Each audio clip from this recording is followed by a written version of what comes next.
A man described by newspapers as the most wickedest man alive claimed he had penetrated even deeper into mysteries. Born in 1875, Aleister Crowley was raised in a strict religious household. His mother nicknamed him the Beast from the Book of Revelation. It was a title he embraced his entire life. He identified himself as the Antichrist, as the force that would take away this terrible Christian program which had so warped his childhood. Crowley began studying the occult as a member of the Golden Dawn. The Hermetic Order of the Golden Dawn was the secret society par excellence of the Victorian age in England. It brought together, again, the knowledge that was available at that point in time.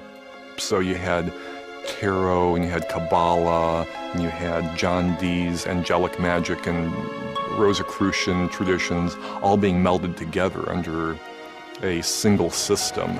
The Golden Dawn attracted many of the London intelligentsia. Crowley, though, ultimately broke away from the group.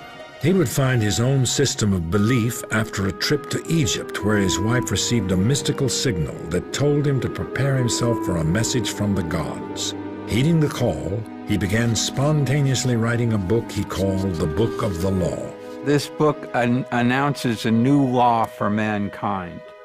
And in fact, it tells us that we are very emboldened and brightened spiritual entity, that in fact, we are as the gods. The Book of the Law was another synthesis of Eastern and Western spirituality. Crowley called his new system the Lema. It incorporated principles of magic that he said he had learned from ancient Egyptian and other occult sources. He became a self-proclaimed master of action at a distance, focusing the power of his intention or will to create desired effects. Aleister Crowley defined magic as the art and science of causing change to occur in conformity with the will. And his whole approach is basically to empower the practitioner to make their intentions happen, to materialize what they want to have happen in the world. The Lema's fundamental law was, "Do what thou wilt shall be the whole of the law. Love is the law. Love under will." While this may have meant pursuing a higher path for some, for others, it excused every variety of deviant behavior. Some critics claim that Crowley himself was one of its worst offenders. Crowley was practicing sexuality as a spiritual path. He reduced a great deal of symbolic teachings to their essence, which is essentially the duality or the polarity between male and female. And he experimented greatly within that sphere to understand what mysteries were contained within the sexual act. Crowley went on to start his own secret society, the Ordo Templi Orientis, and wrote numerous books about meditation and ceremonial magic. He also helped reinterpret tarot for the 20th century. The tarot is a pictorial representation of occult teachings. It's a method of going within and contacting archetypal levels within oneself, spiritual levels, and entering meditative state in which intuition is heightened and maybe even, where you can see certain patterns developing because you're in the right state of mind. While popularized by Italian noblemen in the 1300s as playing cards, some say tarot's origins date to ancient Egypt. Over time, they acquired occult significance. Crowley developed a deck of his own, called the Book of Thoth, based on the Egyptian magic he had studied. A popular divination tool today, tarot is said to reveal information about the seeker and the questions about his future. Everything that's related in one moment of time is all connected. So if two people come together around a question and they're manipulating an oracular tool like this, but if that manipulation is intended to serve the need and the feeling, then it will make a mirroring reflection of the energy that's produced between the two people. Crowley's writings, like Madame Blavatsky's, were heralded as forerunners of many New Age ideas. But despite his serious work in occultism, ultimately he became infamous for his use of drugs and decadent sexual behavior. As Hitler rose to power in the 1930s, Crowley's reputation was fatally damaged. He wrote pro-Nazi propaganda and was soon an outcast. After World War II, it was rumored that Hitler had used Crowley's and Madame Blavatsky's writings to help him create his theory of a master race. I don't think there's any evidence that Hitler read the works of Aleister Crowley per se. It's definitely known that Hitler and members of his regime had a very keen interest in the occult, and they adopted the trappings of occult symbolism. Ill and addicted to opium, Crowley spent his final days in a boarding house and died in 1947. Like other occultists before him, Crowley attempted to learn the secrets of the gods, only to be discredited and condemned by society. The Golden Dawn originated with the decipherment of a series of manuscripts in a code originally by Johann Trithemius, and each degree of those described in the initial 7 of the Golden Dawn system uses some form or other of the Enochian material of John Dee. To begin, let us look at Mather's model of the pentagram, which attributes each of the 4 elements to a place on the zodiac round, such that the 4 elements form the base of a pyramid on the zodiac round, the capstone of which would be the 5th element, spirit, and as following the progression of the zodiac as given by the seasons of the mean year. We find Aquarius in midwinter, Taurus mid-spring, Leo the summer solstice, and Scorpio the autumnal equinox are given in a counterclockwise order. However, due to the effect of Earth's polar precession, we know the zodiac may be read not only according to the seasons of the mean year, but also to the solar aeons by which we measure the ice ages. And when it is read in this fashion, then Mather's arrangement of the zodiac would follow in a clockwise order, attributing to Scorpio the element water, to Leo the element fire, to Taurus the element earth, and to Aquarius the element air, again with spirit above all. And this is where most research into Mather's pentagram ends. However, there is another method of reading Mather's pentagram, hinted at here by the color coding. To understand this method, let us turn our attention to this rendition of a heptagram inside of a heptagon by Aleister Crowley. From his Book of Thoth, they are attributed to a fellow member of the Golden Dawn. In this model, which I have color-coded according to the spectrum of a prism, we see the numbers as they are attributed to the Kamea number squares for each of the 7 planets. Thus, 3, the number of the planet Saturn, is attributed to the Kamea number square of 3 by 3. Thus, the square of Saturn is really a square of 9 individual cells, and so forth for all of the other planetary kamea as well, such that the square of Saturn is 9, the square of Jupiter 16, the square of Mars 25, and so forth, in a simple clockwise order around the array. However, there is another method of reading this system, across the legs of the heptagram as opposed to along the legs of the heptagon, and this yields a heptagram of the days of the week from within it the heptagon of the planetary kamea, which, however, shuffles the order of the color-coded arrangement of the 7 planetary kamea, such that every other planetary kamea will be the following day of the week, because the interior heptagram on which we have traced the days of the week is a skip 2 measure inside the larger heptagon.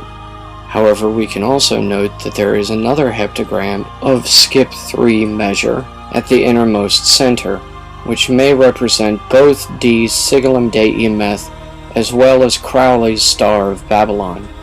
And so we can see, returning to Mather's model of the pentagram, by applying this method of following the legs of the stellated polygon, that Mather's model yields the order of the elements according to ancient alchemy.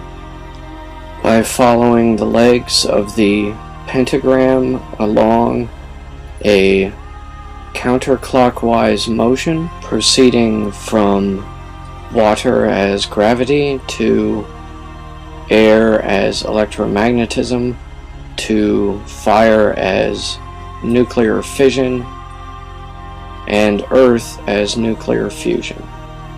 However, now we may also see that there is another way of reading this series of elements, as according to along the legs of the pentagram, and that is clockwise around the array to yield the order of the elements as they are given by the Kabbalists, such that the 4 elements are seen as an emanation following from spirit in the order fire, air, water, earth.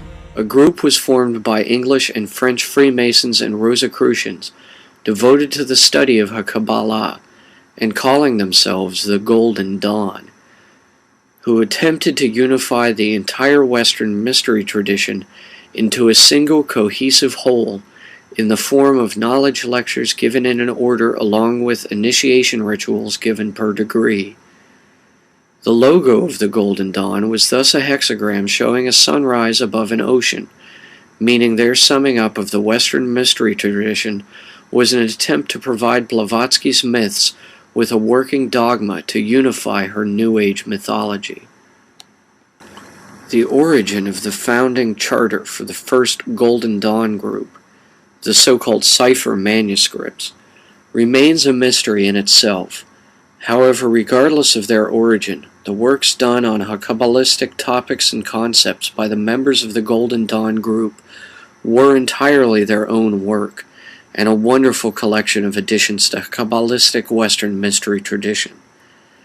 In this Golden Dawn depiction of Adam Kadmon as Christ, we see the angels whose wings support him are labeled RC for Rosy Cross, that his body contains the 32 mystical paths of wisdom of the Tree of Knowledge, and that he stands on a globe between the symbols of the sun and moon, signifying earth as Malkuth, the kingdom.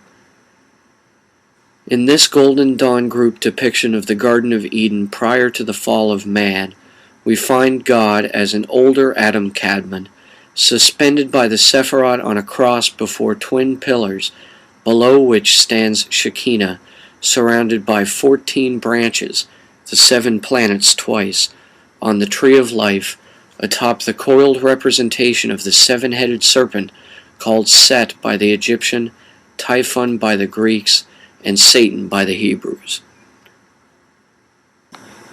The fall of man, as described by Israel Regardie and A.E. Waite, members of the Golden Dawn group, resulted from the shattering of the shells in the layers between the 3 Kabbalistic worlds above Isaiah, and when it was mimicked within the spiritual composition of man, caused his fall from immortal Kadmon to mortal Adam, and resulted in his exile from paradise.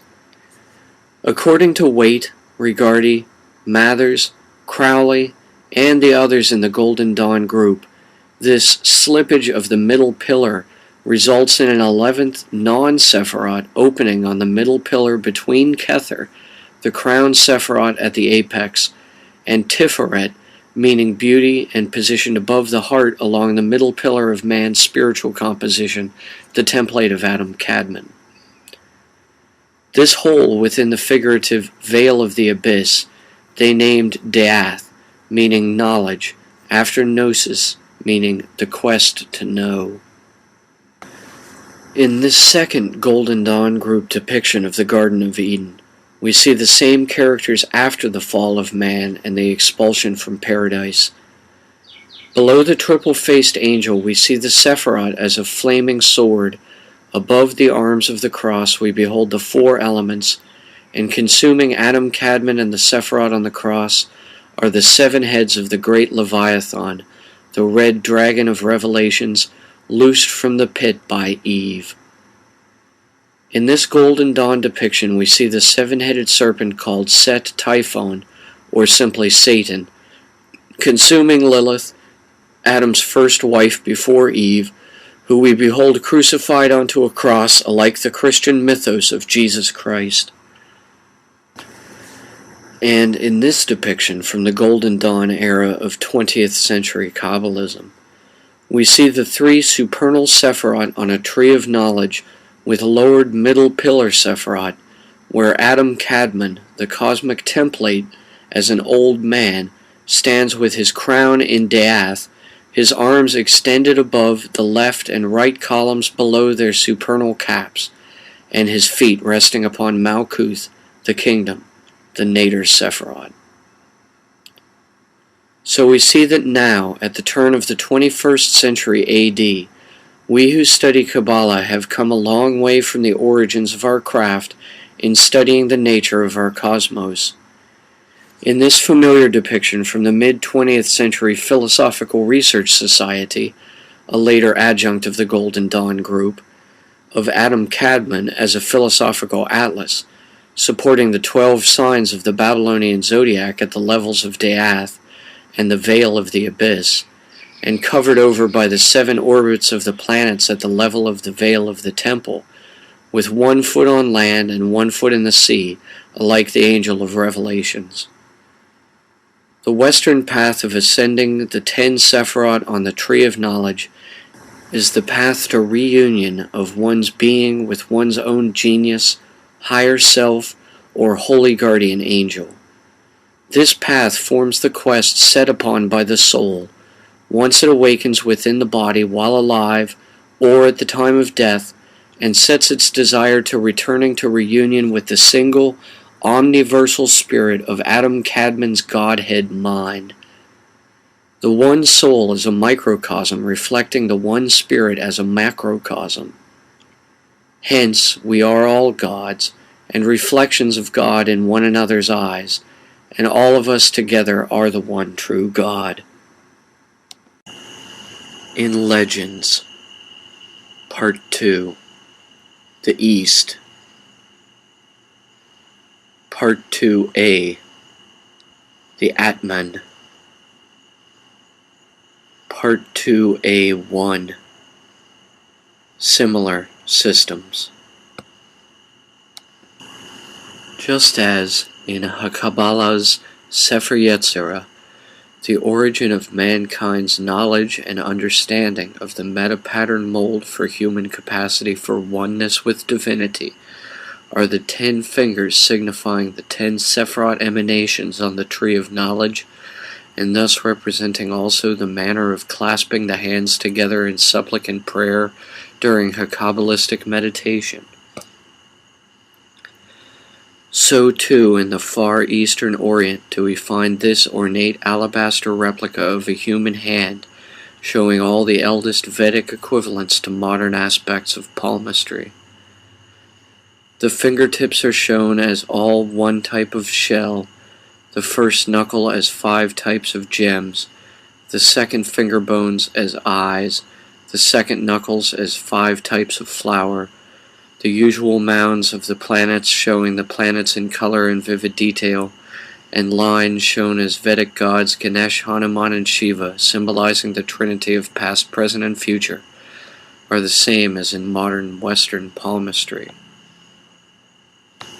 Likewise, just as in the Western mystery tradition, Kabbalah is expressed as 4 worlds, and these 4 worlds are seen as equivalent to the 4 elemental forces of nature, on earth below and in the cosmos above, as seen here arranged: blue for water, red for fire, green for earth, and yellow for air, clockwise from the upper right, surrounding spirit, the fifth element shown as a local wheel from Buddhism in a pentagram formation. So too in the Vedic Eastern Oriental version of Kabbalah are there 4 elements also, or tattvas, called from left to right Tejas, red triangle of fire, Patavati, yellow square of earth, Vajas, gray crescent of air, Apis, blue circle of water, and Acacia, purple ovum. Each of these, as shown, contain the others to form the 25 tattvas, elements, of the material world. Likewise, just as in the Western mystery tradition, there is the element throughout the myths regarding the number 7, from the 7 archangel sigils over each day of the week, and 7 cameo talismans showing these sigils places in the zodiac. And just as there are 7 gematria number squares, 7 Olympic gods of the visible planets, 7 powers of the Gnostic archons, 7 Christian churches founded by apostles, 7 lower sephirots subtended to the supernal Trinity, 7 Greek vowels and correspondent Hebrew letters, etc. So too in the far Eastern Orient there is a system of 7 attributes that is well known and far more ancient than even the Babylonian zodiac. The 7 chakras, or 5 nerve centers in the spine and 2 in the brain, form the evolutionary ladder up which our nervous system grows over time. These nerve centers, when considered in one's own human body, are held as infinitely more important in the East for understanding the nature of one's own soul and for achieving the full capacity for one's potential development than all the correspondences in 777 could ever be. Furthermore, just as in the Western mystery tradition, we have the typical wheel of 12 signs of the Babylonian zodiac, which can be read in the usual direction from Aries around to Pisces for the 12 annual months per 1 solar year, or read in the opposite direction from Pisces around to Aries to measure the 2,000 year each 12 solar aeons in a calendar based on polar precession. So too do we find in the far Eastern Oriental Chinese calendar an identical system of 12 zoo animals. However, rather than measuring months or aeons, each measures a single year in a never-ending 12-year cycle. For example, I was born in 1977, in the year of the snake. The year of the snake repeated in 1989, and in 2001, and will repeat again in 2013. Such is the Chinese equivalent to the Babylonian zodiac showing constellations in the night sky. Lastly, even the concept of assigning the 12 signs of the Babylonian zodiac to aspects of the anatomy of an upright human being originated in the far Eastern Orient. This Middle Dark Ages graphic depicts an open torso dissection of a human cadaver, labeling each part with a sign from the Babylonian zodiac. This model is very much like the standard Chinese diagram of similar applications from the schools on the 12 Qi meridians for a good reason. They describe the same system. The concept of the 12 Qi meridian system, developed by Chinese Taoists, is based entirely on actual human physiological anatomy, structured such that each of the 12 meridians, nerve fibers extended from the spine into the face and torso organs and the extremities of the limbs, branches forth from one of the 7 chakras, nerve centers along the spine and inside the brain. Similar meridians have been found occurring in other mammals, such as horses and dogs. However, beyond this, more research does not remain forthcoming, with the current Communist Party ban on the study of Qigong, Tai Chi, in China. The Atman, Part 2A2.